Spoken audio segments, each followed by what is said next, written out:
Hello दोस्तों, नमस्कार। ध्यान में अकेले ही उतरे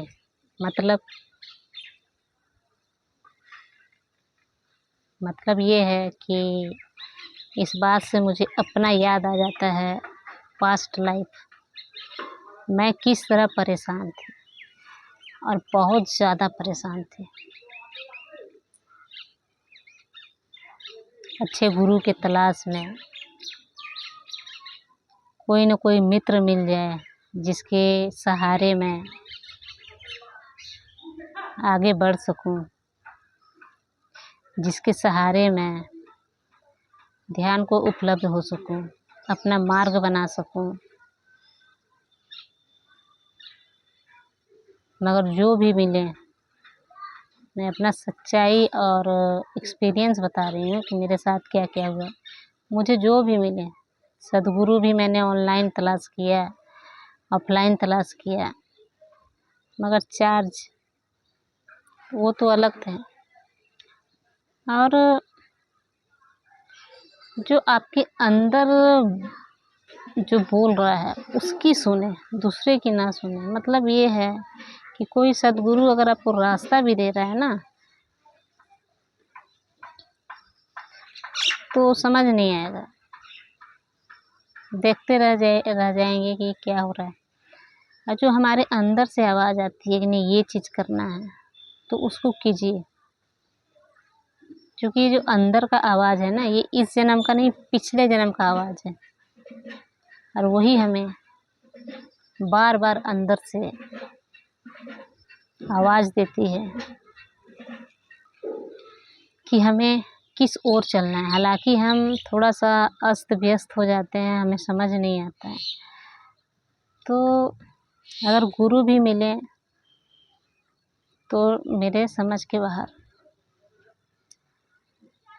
क्योंकि मैं ओशो को फॉलो करती हूँ, वही हमारे गुरु हैं। उनके अलावा बहुत सारे मैंने गुरु को फॉलो किए हैं, कोई ख़ास फ़र्क नहीं पड़ा। सद्गुरु को भी मैंने फॉलो किया है, अभी मेरा माथा घूम रहा है,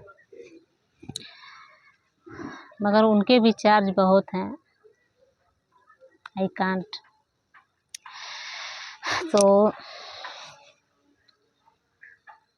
मैंने फेसबुक पे बहुत सारे फ्रेंड्स देखे हैं जो कि अध्यात्म में जुड़ चुके हैं, और वो तरह तरह से हर जगह जा कर के कैंप अटेंड करते हैं। मुझे भी अंदर से बहुत इच्छा होती थी कि ये करता है तो मैं क्यों ना करूं, मुझे भी जाना है, मुझे भी कैंप अटेंड करना है, मुझे भी ध्यान करना है। और कई जगहों पे कई बुजुर्गों से मैं मिली, कई ऐसे पर्सन भी हैं जो कि अध्यात्म से जुड़े हुए हैं, बुजुर्ग लोग बहुत सारे, सबसे मैं मिली, लेकिन किसी से मैं संतुष्ट नहीं हुई। संतुष्ट लास्ट में आकर के मैं अपने ही पास हुई। तो ध्यान में अगर उतरना है तो अकेले उतरिए, कोई भी साथ नहीं, किसी का भी साथ नहीं लें, अपने उतरे। जो जैसे मन कर रहा है वैसे करें। यकीन मानिए बहुत जल्दी उन्नति कीजिएगा, बहुत जल्दी अध्यात्म की ओर बढ़िएगा। जहाँ है, जिस भी स्थिति में है, उसी स्थिति में ध्यान कीजिए। कहीं भी जहाँ जाएंगे वहाँ परेशानी होगी, कहीं भी परेशानी होगी। जो परेशानी होना है वो होगा ही।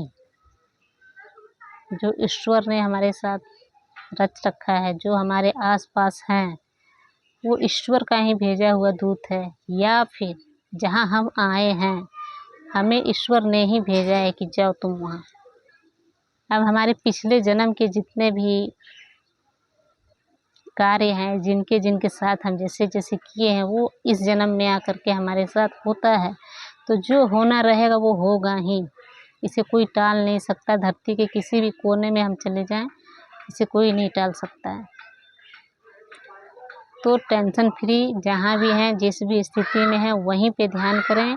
और अकेले, जितना अकेले ध्यान करने में मज़ा है, जितना अकेले ध्यान करने में उन्नति है, जितना अकेले ध्यान करने में अध्यात्म की गहराई का लेवल फास्ट है उतना किसी और के साथ नहीं है। तो अपना सफ़र अपने तय करें, किसी की ज़रूरत नहीं है। और ध्यान हमारे ओशो जी हैं, भगवान ओशो, उनसे बढ़ के कोई नहीं है। ठीक है दोस्तों, नमस्कार।